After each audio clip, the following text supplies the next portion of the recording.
Hello, welcome to the Be Make Do podcast, where we explore what it takes to be a culture maker with spiritual wholeness and creative freedom. I'm your host, Lisa Smith, and I'm here with Dan ABH. Hello, everyone. And we're excited to keep talking about motivations of the artist and the spiritual archetypes for artists. And today we're going to dive into the mystic. Well, before we get started on that, Lisa, one thing I notice about this particular artist archetype is that it keeps coming up in all of our conversations. Like there was a lot of crossover with our previous episode with the maker, where we were talking about the maker mystic sort of identity. Let's talk a little bit about that. Yeah. I think where these weirdos keep coming up. Why is the mystic all mystically lurking around? Right. I think it makes perfect sense because the people who are taking this quiz in our audience are, for the most part, Christians or people of faith, people who are thinking about their calling and their purpose and wanting to live out God's will in their life. So I think as a Christian, there's naturally, this is part of an undercurrent for all of us on some level, our spiritual life. And probably it's very common that at least some level, what we do with our artistic endeavors is helping us to figure out who we are in the world. And our creative expression is part of how we connect with God. You know, we've embraced this language as a way that we can connect with God. So it makes sense. And there's also this long history of connection between the mystics and creativity and creative expression, even from the very, very early days of the Christian church, the desert fathers and mothers, the contemplative movements within the church have this, obviously, this mystical sensibility. And by that, I mean a desire to develop a deep personal connection with God, spiritually, emotionally, mentally, physically, to be able to achieve some sort of what they would call union with God in that way. And so they're driven to experience God in their lives in some way. And very frequently that took on creative or artistic expression. So there's no surprise there that those two things kind of go hand in glove. Right. And I think about people like, Teresa of Avila. She has this whole, she describes the spiritual journey as going through these courtyards and these rooms in a mansion. So she has this imaginative exploration of it. Or Ignatius of Loyola is a prime example. He specifically uses imagination to invite himself and others into an experience of what it was like for Jesus at each stage going to the cross and the crucifixion to be able to identify and build a relationship. So it's this sense of using creativity and imagination to experience God in a really tangible way. And then there's people like, I just found her book on the shelf, I can't even say it, Hosfried of Gandersheim, from the 900s. But she's one of the very first poets, one of the very first playwrights, certainly one of the very first female playwrights. But again, this is somebody who's got this sensibility of mystic and artistry together. So there's a long history. I think that's why it's popping up, is that it probably, for me, I believe that this is one of the main reasons that we have the arts, that it is a language that we're given to make sense of the world and to connect with God. So artists who are employed, in worship, leading, or doing devotional art, these are people who are most likely at least partially driven by this mystic sensibility. Not mystical. I don't mean like woo-woo casting spells or something like that. Yeah, totally different realm. No, mystic as in that desiring a connection with God. Well, I think it's really interesting because you know me, Lisa. I'm a results guy. I love watching numbers. So first of all, it's been great for everyone that's been taking the quiz, right? Like Yeah, it's been insanely really fun. awesome. Yeah. Had hundreds and hundreds of people take the quiz so far. If you have not taken the quiz, I'm going to plug it now. So go to soulmakers.org/quiz or just head to our show notes. So one thing I noticed was the ranking Mm. of so far the amount of people. This came in number 3, Mm-hmm. third ranking as the highest artist archetype Yeah. from our quiz takers out there. It is interesting. And I think it kind of goes to what we were just talking about. You know, storyteller is another one of the high. Again, I think that connects to the evangelist. These are things that are very common, I think, within Christian life. So it absolutely makes sense. Yeah, what's been fun too with all these people taking the quiz is to hear back that even just these 5 simple little questions help them name for themselves some things that are just below the surface or affirm some things. And I think that that's really powerful to understand that even within a niche of a niche of a niche, like you're an artist who's a musician who likes to do this particular, you're a singer, you like to do this kind of music, and you're a Christian, you could still be very different and unique from all the people around you. And that's okay, you know, to really be able to understand and validate what makes you tick, how God made you and how God put your gifts together, and then be able to think about how do I use that in the way that's most fulfilling and satisfying to me and in a way that is most glorifying to God. So yeah, it's really cool to see people feel like, okay, yeah, that's affirming to me. That gives me some language to work with and confidence to go forward and create the creative life that I really feel is right for me. Well, let's dig into the mystic. You ready? Yeah, let's do it. Let's do it.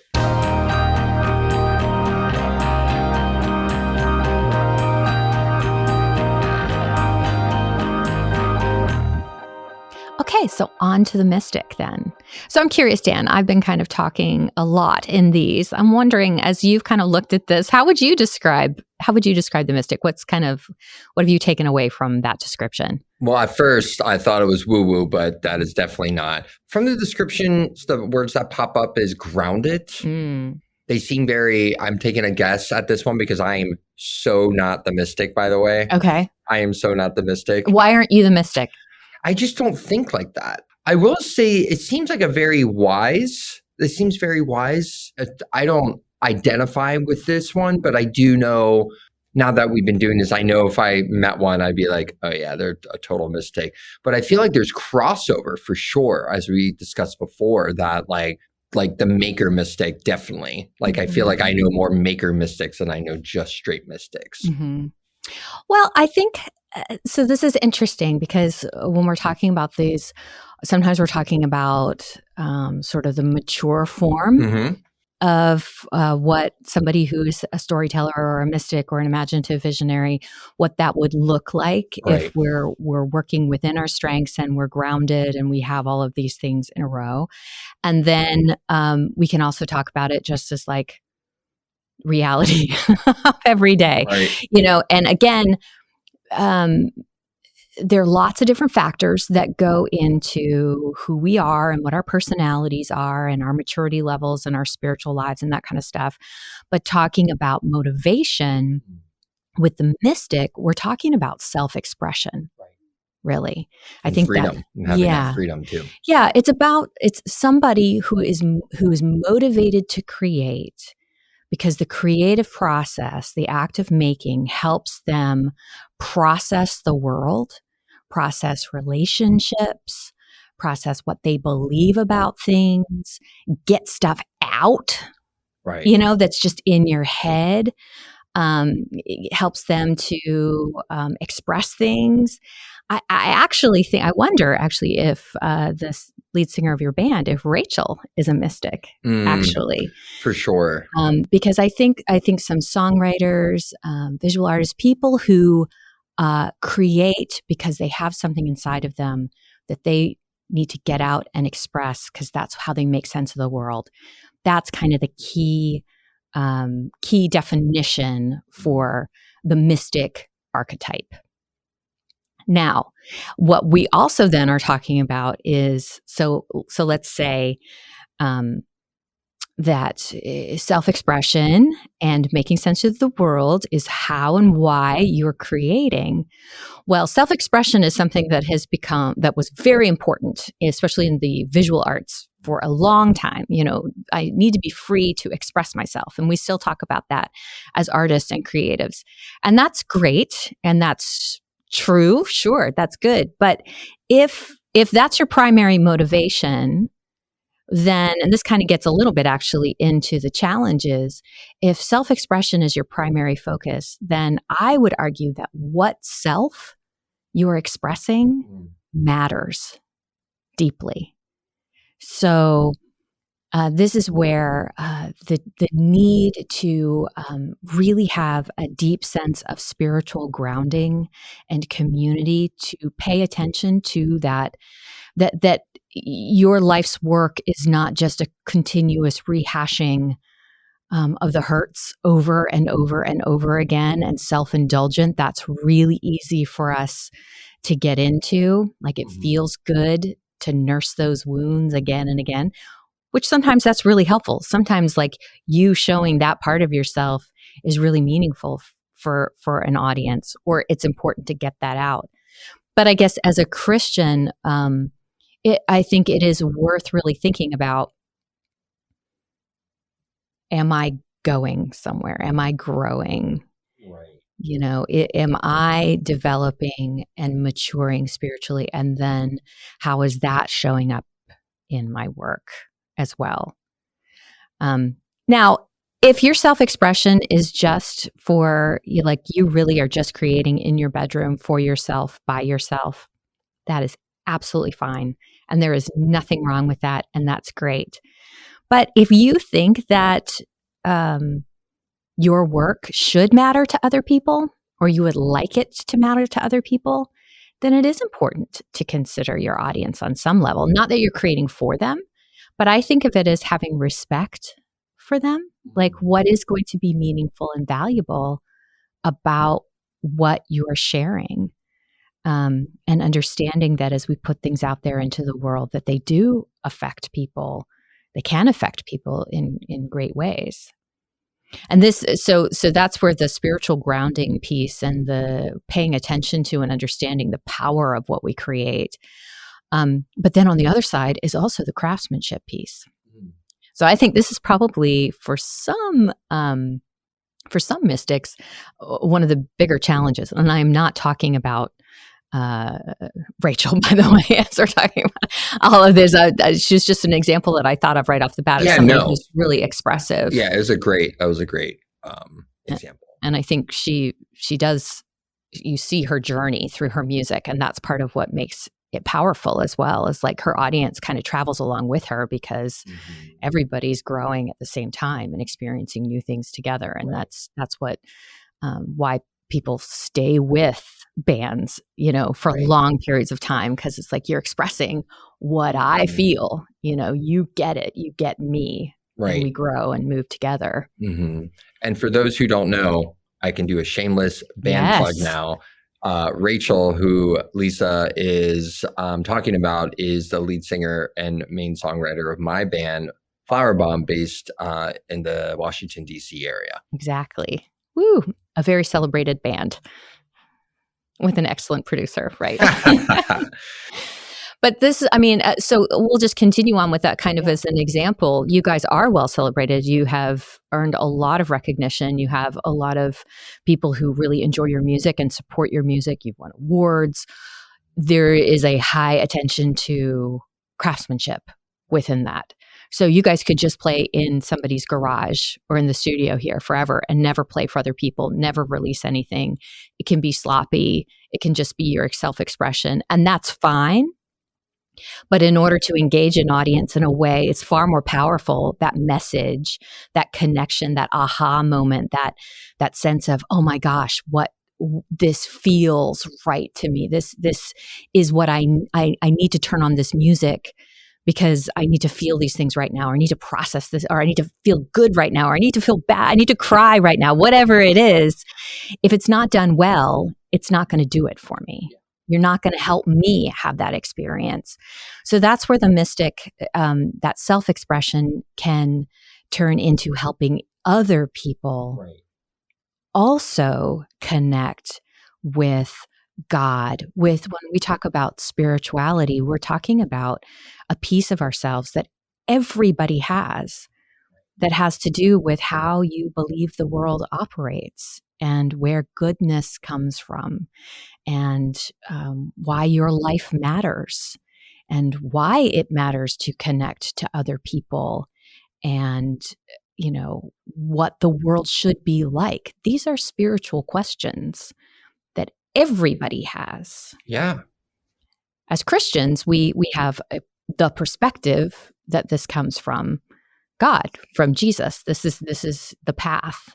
So that's where that gets developed and is rooted and resonated in for a Christian. But everybody has this spiritual quest. So somebody who's a mystic is has a mystic motivation as an artist, is at least in a large part doing what they do to explore the world around them, which is different in a sense than the maker. So the maker is also obsessed with the thing and making the thing and the craft and the expression, but they are more interested in what the art can do. Right. The art itself is where the curiosity is. And they do end up learning things on their way, but the learning the things is not the motivation for the creating. Right. Does that make sense? It makes total sense. Yeah.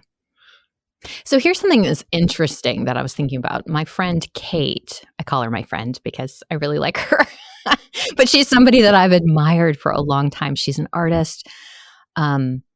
I came across her work probably like 15 years ago, and she's somebody who I really, really thought was a prophetic critic. Like I contacted her because I wanted to talk about things with a prophetic critic. And as we got into the conversation, she took the quiz and we talked and we found out that she's actually a mystic, which is interesting because her work was really focused towards like art as community engagement. So she did some incredible things in Detroit with like micro granting dinners and like turning an entire block of a neighborhood into a garden where the entire neighborhood is working together to garden and feed like their part of the city. And she does all kinds of really crazy installation kinds of things. So I really felt like she was a prophetic critic because her work is engaged in those artist social practice prophetic spaces, like seeing a problem, engaging the community to find solutions together through art and community building. But when I ended up talking to her, I found out she's like moved to Greece and she's not doing that kind of art anymore. She's like leading people through experiences and has these yoga retreats and things like that. And we were just talking about what is the through line there, and finding that her actually, since she was very young, the way that she sort of made decisions has been based on kind of just following the lead of the Holy Spirit. So it's all this kind of developing this sense of discernment and listening for God's voice, and then following God's voice into these different spaces, because that's what makes her feel right. So she went to art school. She has an MFA. She is a very serious artist who's then used those gifts along with to kind of follow these pursuits of her mystic sensibility, this mystic motivation that then has manifested itself in all kinds of different ways, which I think is fascinating. It's just not so simple as identifying what somebody does or somebody's personality and then thinking that, everything about them. Like I saw her as a prophetic critic, but really digging deep to find out, why do I do what I do?